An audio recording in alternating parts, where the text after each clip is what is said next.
Hello दोस्तों, स्वागत है आपका मेरे YouTube channel RP science point classes में। दोस्तों आज हम यूपी बोर्ड कक्षा 12 के जीव विज्ञान का पहला चैप्टर पुष्पी पादपों में लैंगिक प्रजनन के बहुविकल्पी प्रश्न की चर्चा करेंगे और इसमें जितने भी क्वेश्चन आए हुए हैं प्रीवियस ईयर के सभी क्वेश्चन को हम कवर करने वाले हैं। तो सबसे पहला क्वेश्चन हमको यह कहता है कि बीजांड का वह स्थान जहाँ बीजांड वृत्त जुड़ा होता है उसे कहते हैं, उसको क्या कहते हैं? उसको हाइलम कहते हैं, यानी हिंदी में नाभिका कहते हैं या नाभिका कहते हैं, इंग्लिश में हाइलम कहते हैं। क्वेश्चन नंबर 2 हमसे यह कहता है पराग नलिका का अध्यावरण द्वारा बीजांड में प्रवेश कहलाता है। ठीक है, तो कह रहा है कि पराग नलिका का अध्यावरण द्वारा बीजांड में प्रवेश कहलाता है निभागी युग्मन, अंडद्वारी प्रवेश, इनमें से दोनों, इनमें से कोई नहीं। तो आंसर हो जाएगा इनमें से कोई नहीं। लेकिन वास्तव में इसका हम उत्तर देखें, सही में इसका उत्तर होता कि चूंकि ऑप्शन के हिसाब से इनमें से कोई नहीं, लेकिन कहते क्या है? पराग नलिका का बीजांड में जो प्रवेश होता है उसको कहते क्या है? उसको कहते हैं पराग स्त्री केसर, पराग स्त्री केसर संकर्षण, पराग स्त्री केसर संकर्षण के नाम से इसको हम जानते हैं। अब नेक्स्ट क्वेश्चन हमसे कह रहा है बहुसंघी दशा पाई जाती है, किसमें पाई जाती है? तो बहुसंघी दशा पाई जाती है पुमंग में। नेक्स्ट क्वेश्चन कह रहा है 112 लघु बीजाणुओं के निर्माण हेतु लघु बीजाणु मातृकोशिका में, लघु बीजाणु मातृकोशिका में कितने असूत्री विभाजन होंगे? तो 112 लघु बीजाणुओं का रहा है, तो 112 में हम क्या कर देंगे? 4 से भाग दे देंगे। ठीक है, तो 4 दूनी के 8, 3 बच गया, तो 4 8 32। तो आंसर कितना मिला? 28। ऐसे सवालों को लगाने के लिए हम 4 से भाग देकर आंसर निकाल लेते हैं। ठीक है, तो हमको कितना मिल गया? 28। ठीक है, तो अगला क्वेश्चन हमसे यह कह रहा है कि भ्रूणपोष में गुणसूत्रों की संख्या होती है या आवृतबीजी पौधों के भ्रूणपोष में गुणसूत्रों की संख्या x होती है? कितनी होती है? वो होती है 3x होती है गुणसूत्रों की संख्या। नेक्स्ट क्वेश्चन देखते हैं इनमें से कौन सा कूट फल है, फाल्स फ्रूट जिसको बोलते हैं? तो जो सेव है वो कूट फल है, इसी को हम लोग आभासी फल का नाम देते हैं, इसी को हम लोग आभासी फल का नाम देते हैं, इसी को हम लोग फाल्स फ्रूट के नाम से जानते हैं। अगर पुष्पासन से फल का निर्माण होता है तो इस प्रक्रिया को हम लोग या ऐसे बने फल को हम लोग फाल्स फ्रूट कहते हैं, आभासी फल कहते हैं, कूट फल कहते हैं।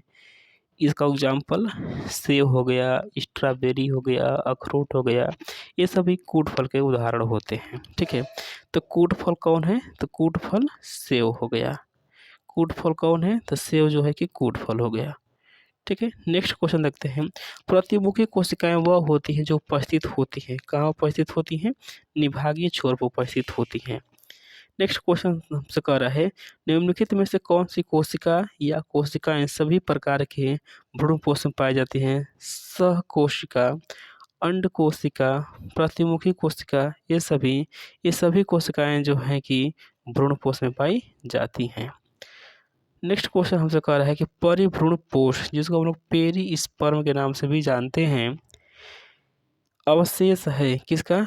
बीजांडकाय का। द्विनिषेचन क्रिया होती है, किसमें होती है? आवृतबीजी में होती है, जो एंजियोस्पर्म होते हैं जिनमें फूल लगता है। ठीक है, इसी के अंदर द्विनिषेचन यानी डबल फर्टिलाइजेशन की क्रिया देखने को मिलती है। नेक्स्ट क्वेश्चन कह रहा है निम्नलिखित में से कौन सा एक आभासी फल नहीं है? आभासी फल का परिभाषा बताया था, तरीका बताया था कैसे बनता है, पुष्पासन से फल बनता है। तो आभासी फल नहीं है, देखिए सेब आभासी फल है, स्ट्रॉबेरी आभासी फल है, अखरोट आभासी फल है, आम आभासी फल नहीं है, इसलिए आम क्या जाएगा? आम वाला आंसर सही हो जाएगा। ठीक है, नेक्स्ट क्वेश्चन हम देखते हैं कि भ्रूणपोष की कोशिका होती है, कैसी होती है? त्रिगुणित होती हैं। ठीक है, टेप्टम परत का कार्य होता है। जो टेपिटम होता है, टेपिटम, चूँकि अगर हम लघु बीजाणु धानी को देखते हैं, ठीक है, अगर हम लघु बीजाणु धानी को देखते हैं तो लघु बीजाणु धानी की संख्या 4 होती है, ठीक है।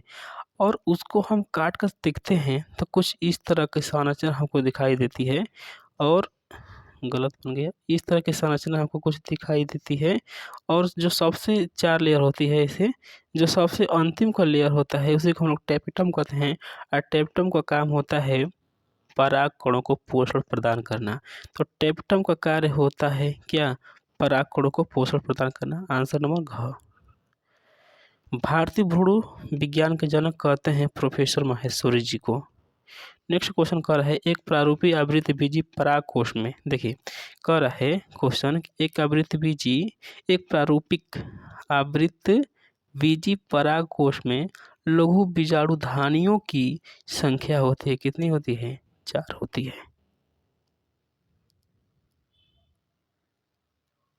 4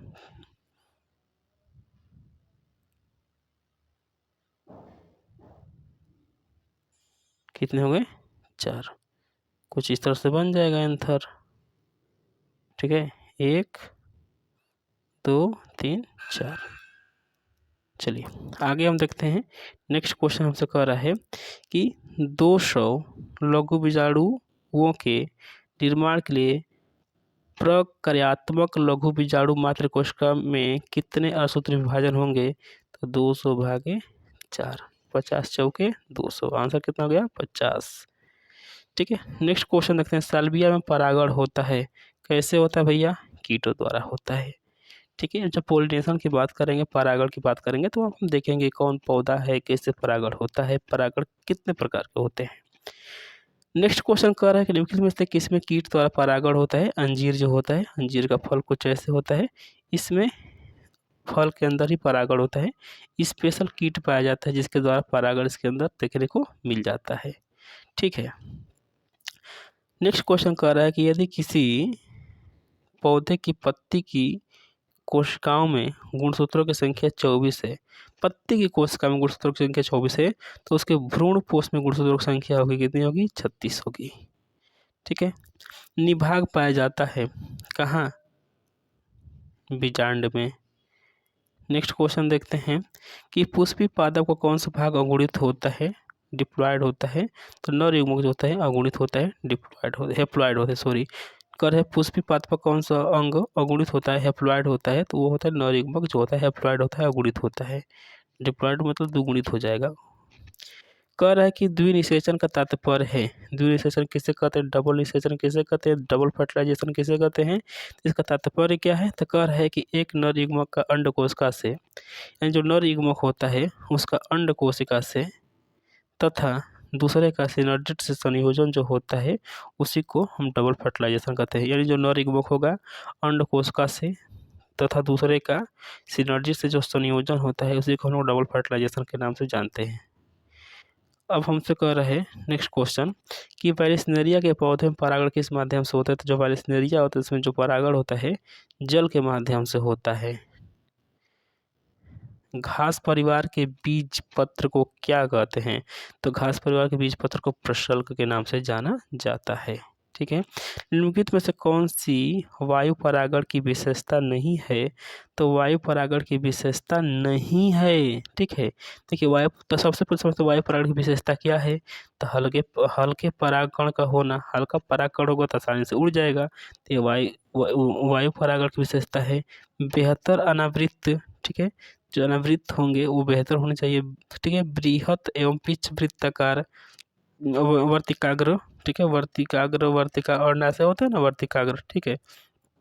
अब हमसे अगर करें हमसे कि असंख्य बीजांड, ठीक है, तो जो असंख्य बीजांड होता है यह वायु परागण की विशेषता नहीं होती है, ठीक है। तो किसकी विशेषता होती है बताइएगा आप? इनमें से कौन परागण में पाए जाते हैं? इनमें से कौन परागकण में पाए जाते हैं, ठीक है। तो 2 नर युग्मक जो होते हैं परागकण में पाए जाते हैं, 2 नर युग्मक होते हैं परागकण में पाए जाते हैं।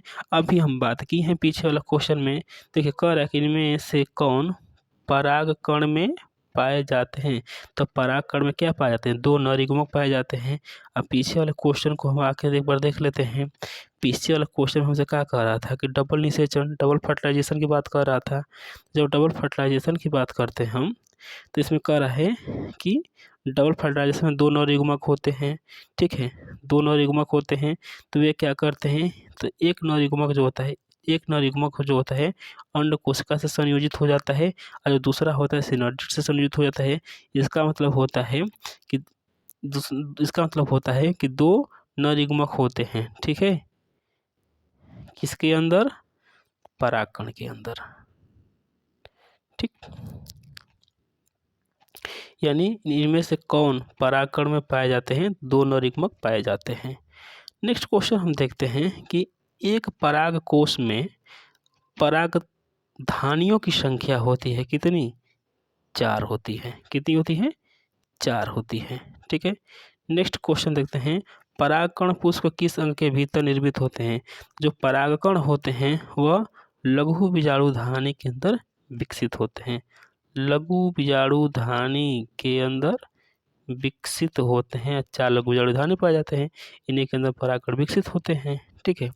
कर निम्नलिखित में से किसकी मौजूदगी के कारण परागकण जीवाश्म के रूप में अच्छी तरह संरक्षित रहते हैं। तो पहली तो समझ लेते हैं, जो परागकण होता है इसके 2 लेयर पाए जाते हैं, ठीक है। एक बाहर वाला को एक्साइन कहते हैं और अंदर वाला को इनटाइन कहते हैं। जो एक्साइन होता है वो बना रहता है स्पोरोपोलिन का, ठीक है। जो बाहर वाला होता है परागकण पर 2 लेयर, एक एक्साइन दूसरा इंटाइन। एक्साइन बाहर का होता है, इंटाइन अंदर का होता है। जो एक्साइन होता है वो बना होता है स्पोरोपोलिन का, और इसी स्पोरोपोलिन के कारण जो परागकण होते हैं हाई टेम्परेचर में, बहुत ज़्यादा तापमान में, या बहुत अम्लीय माध्यम हो, ठीक है, या बहुत क्षारीय माध्यम हो, परागकण पर कोई प्रभाव नहीं पड़ता है। इसी के कारण हजारों वर्षों तक ये जीवित रह सकते हैं, संरक्षित रह सकते हैं, इन जीवाश्म के रूप में संरक्षित रह सकते हैं। तो हमको क्या कह रहा है, हमसे यह क्वेश्चन कर रहा है निम्नलिखित में से किसकी मौजूदगी के कारण परागकण जीवाश्म के रूप में अच्छी तरह संरक्षित रहते हैं। तो हो जाएगा स्पोरोपोलिन, ऑप्शन नंबर ख, ठीक है। अगला क्वेश्चन कह रहे हैं हमसे कि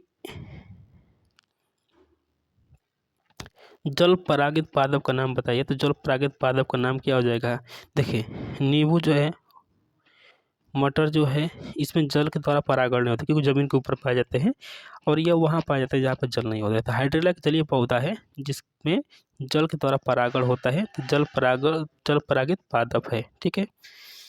नेक्स्ट क्वेश्चन हमसे कह रहा है कि पुष्पों में कौन सा अंग स्त्री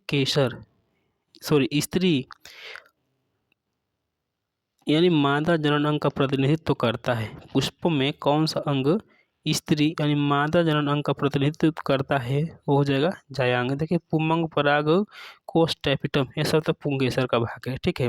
लेकिन जो जायांग होता है वह स्त्री केसर यानी स्त्री अंग का प्रतिनिधित्व करता है। गाइनोसियम जिसको हम कहते हैं जायांग को, यह स्त्री अंग का प्रतिनिधित्व करता है। तो इसी के साथ जितने क्वेश्चन दिए हैं सभी क्वेश्चन को हमने कवर किया।